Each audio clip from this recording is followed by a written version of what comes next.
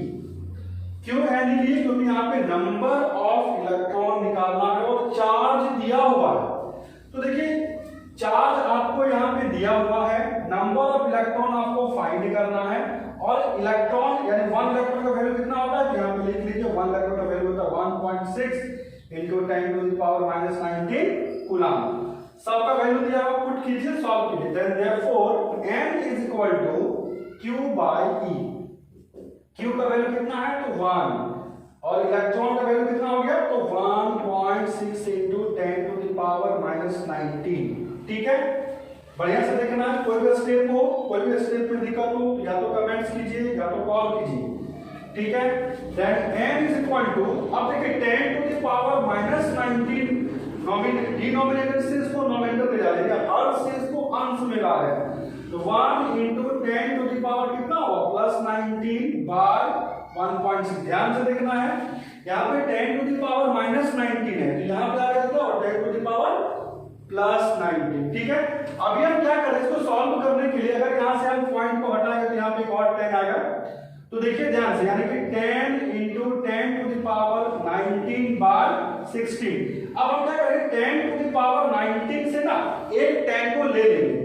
तो अगर एक 10 को ले लेंगे तो कितना होगा, 10 into 10 into 10 to the power 18 हो जाएगा बाय 16। क्यों हम लोग ऐसा किए, क्योंकि ऑप्शन में 18 हमको दिख रहा था, 29 यहाँ है नहीं है, 18 है, तो 18 है, माइनस 19 है, तो माइनस 19 तो पहले ही खत्म हो गया क्योंकि डिनोमिनेटर में था। इसीलिए ऑप्शंस के अकॉर्डिंगली हमने क्या किया कि जो डिनोमिनेटर का पावर था उसको सबसे पहले डिनोमिनेटर में लाएं और फिर 18 के फॉर्म में तोड़ने के लिए यहां से जाके 10 को अलग करके यहां से 18 कर दिए। ठीक है, अब 10 इंटू 10 कितना हो गया 100, कितना हो गया 100 into 10 to the power 18 by 16। जब आप इसको सॉल्व कीजिएगा तो 6.25 इंटू 10 टू द पावर 18 क्या है कूलम। ये क्या निकला, नंबर ऑफ इलेक्ट्रॉन। यही आपका क्या हो गया, option number B is the right answer. ठीक है, इसी तरह से कंटिन्यू आपको सॉल्व करना है। जिसका सॉल्व हो गया बहुत अच्छा है, जिसका सॉल्व नहीं हो पाया वो बढ़िया से देखेंगे, अभी सॉल्व करेंगे और कुछ देर बाद फिर से क्वेश्चंस को लिखिए आप और फिर से इसको रिवाइज कीजिए। इसी टाइप से हम दूसरा क्वेश्चंस को ले रहे हैं, ध्यान से देखिए। सेकंड क्वेश्चन लेने जा रहे हैं सेम टाइप का।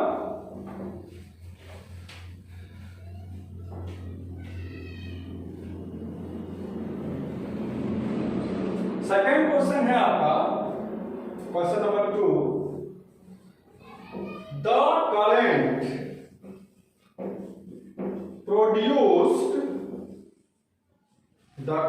produced in wire when 10 to the power 7 electron per second are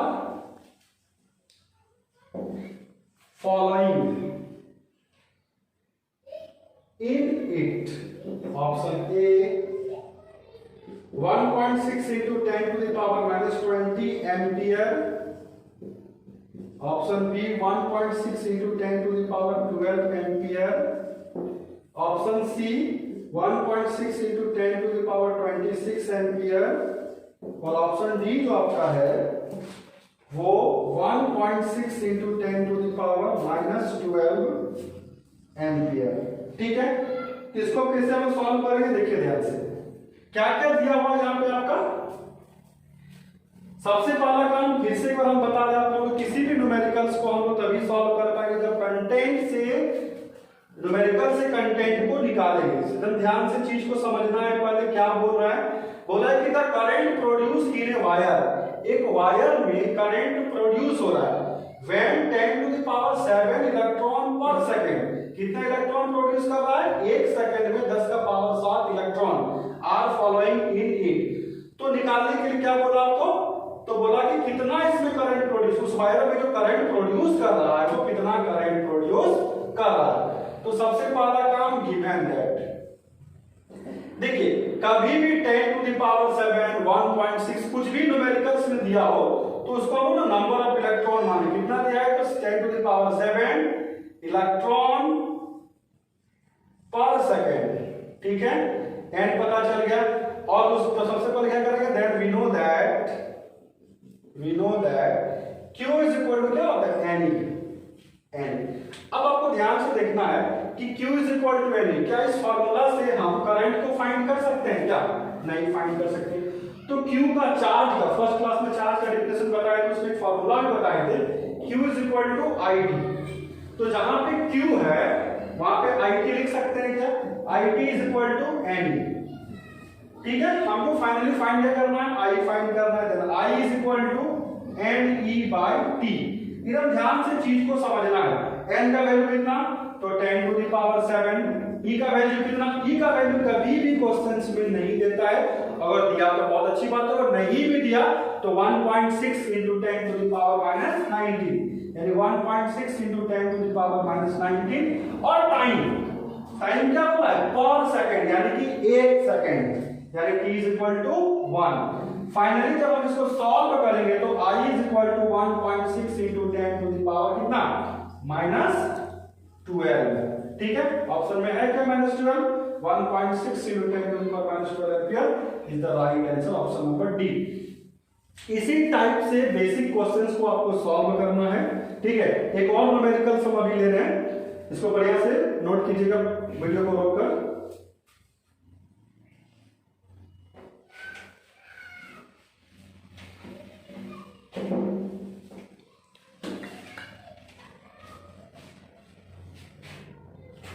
एक लास्ट न्यूमेरिकल बहुत अच्छा न्यूमेरिकल है, न्यूमेरिकल है इन 1 gram of a solid there are 5 into 10 to the power 21 atom if 1 electron is removed from every one of 0.01% atom of the solid, comma, the charge gained by the solid is option A plus 0.08 coulomb, option B plus 0.8 coulomb, option C minus 0.08 coulomb और option D minus 0.8 coulomb। ये question बहुत बढ़िया question है, इसको बढ़िया से देखना है। बोला है कि आपके पास 1 ग्राम का एक सॉलिड है, जिससे ये क्वेश्चंस बन जाएगा, पहले आप नोट कर लीजिए, जिससे ये क्वेश्चंस बनेगा आप वीडियो को रोककर उसको पहले सॉल्व करें। अगर आपसे नहीं सॉल्व हो रहा है तो आप इस वीडियो को, इसका सॉल्यूशन को देखें। क्वेश्चन को बढ़िया से समझना है। पहले क्या बोला है कि आपके पास इन 1 ग्राम ए सॉलिड, आपके पास 1 ग्राम का एक सॉलिड है, there are 5 into 10 to the power 21 atom, उसमें नंबर ऑफ एटम कितना है, 5 into 10 to the power 21 atom. If 1 electron is removed, उसमें से अगर 1 इलेक्ट्रॉन को हम रिमूव कर देंगे फ्रॉम एवरीवन, यहां पे ध्यान से समझना है, फ्रॉम एवरीवन ऑफ 0.01% एटम, यानी कि 5 into 10 to the power 21 atom से क्या करेंगे, 0.01 एटम, 0.01% एटम को रिमूव करेंगे, तो उस समय आपका कितना चार्ज उस सॉलिड में गेन, यानी कि उस समय जब वो रिमूव करेंगे तो उस समय उस सॉलिड में कितना चार्ज वो गेन करेगा। तो सबसे पहले इसको सॉल्व करने के लिए सबसे पहला काम गिवन है, तो जब भी एक और कंटेंट को पकड़ने का उपाय, अगर जैसे मान लीजिए 5 into 10 to the power 21 हो या ओनली 5 हो, और अगर इसमें कोई यूनिट नहीं हो, एसआई यूनिट अगर कोई नहीं हो, तो आप जान लीजिए कि वो क्या दिया है, नंबर ऑफ एटम, क्या दिया हुआ है, n, यानी n इज इक्वल टू कितना, तो 5 into 10 to the power 21। ठीक है, और 1 इलेक्ट्रॉन का वैल्यू दे ना दे जान लीजिए वही दिया हुआ है, तो 1.6 into 10 to the power कितना, -19 कूलम।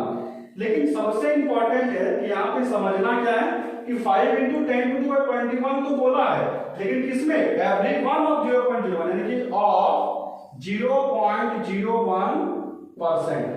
तो सबसे पहले ऑफ 0.01% को कन्वर्ट कर लीजिए, इसको थोड़ा सा मिटाते हैं, यानी 5 into 10 to the power 21 into 0.01% है, तो क्या बाय लिख सकते हैं क्या हम लोग 100, यानी कि 5 into 10 to the power 21 into point हटाएंगे तो क्या डबल जीरो आएगा, यानी कि 10 to the power, एक लाइन और बढ़ाते हैं, 1/10 to the power 4, यानी 5 into 10 to the power 21 into 10 to the power -4। Base से तो पावर क्या होता है, ऐड हो जाता है, यानी कि कितना हो जाएगा, माइनस यानी +70। ठीक है, यानी कि आपको यहां से n पता चल गया, और जब n पता चल गया, ठीक है, तो Q इज इक्वल टू क्या फॉर्मूला होता है, वी नो दैट, एक basic formula number of electron दिया हुआ है, then Q is equal to Ne। यहाँ पे निकालना है क्या हमको, चार्ज फाइंड करना है, ठीक है। तो Q is equal to number of electron मेरा सॉल्व करके आया 5 × 10⁻17 और 1 इलेक्ट्रॉन का वैल्यू दे क्वेश्चंस में या ना दे आपको आना चाहिए। यानी कितना होगा 16 × 50 C यानी 8.0 इंटू 10⁻17 माइनस 19 में जाएगा कितना -2। फाइनली जब सॉल्व करेंगे तो 0.08 चार्ज कितना आ गया मेरा 0.08 कूलम। ये न्यूमेरिकल बहुत अच्छा है, कौन सा ऑप्शन सेटिस्फाई होगा 0.08 कूलम यानी कि ऑप्शन नंबर ए। तो इसी टाइप से आपका न्यूमेरिकल्स आपको सॉल्व करना है। अभी हम व्हाट्सएप में लगभग 25 से 30 न्यूमेरिकल्स इसी कॉन्सेप्ट यानी क्वांटाइजेशन ऑफ चार्ज के कॉन्सेप्ट का भी हम बहुत जल्द जैसे जैसे वीडियो अपलोड होगा हम तुरंत अभी आप लोग को व्हाट्सएप में भेजेंगे। तो आप लोग उसको सॉल्व करना और जो क्वेश्चंस आपसे नहीं बनता हो तो उसको या तो आप कमेंट्स कीजिए या आप उसको हमें फोन के द्वारा भी आप पूछ सकते हैं, ठीक है। अभी बहुत जल्द हम एक लाइव क्लास भी आप लोग को देंगे, 4-5 क्लास होने के बाद हम लाइव क्लास देंगे। उस लाइव क्लास में क्या होगा कि आप हमें तुरंत वहां से क्वेश्चन जो भी क्वेश्चन डाउट हो अगर बाय द वे नहीं उस समय भी समझ में नहीं आ रहा तो लाइव क्लास के माध्यम से भी पूछ सकते हैं। और बहुत सारे स्टूडेंट हमको केमिस्ट्री के बारे में पूछे सर केमिस्ट्री क्या होगा, तो केमिस्ट्री के लिए हम बताना चाहेंगे केमिस्ट्री के लिए एक ऐप है ग्रांड ट्यूटोरियल, ठीक है, जो राजेश सर पढ़ाते हैं केमिस्ट्री। तो वहां वो वाला आप लोग डाउनलोड कर लीजिए, ठीक है। वहां उस चैनल से ग्रांड ट्यूटोरियल के चैनल से आप केमिस्ट्री को भी घर बैठे पढ़ सकते हैं और उस ऐप के द्वारा आपको वहां का सारा नोट्स मिलना स्टार्ट होगा, ठीक है। और अगर आपको ये चैनल अगर आपको ये कंटेंट बहुत अच्छा लग रहा है तो हमारा चैनल फिजिक्स बाबा को सब्सक्राइब करें और शेयर करें और लाइक करें। Thank you.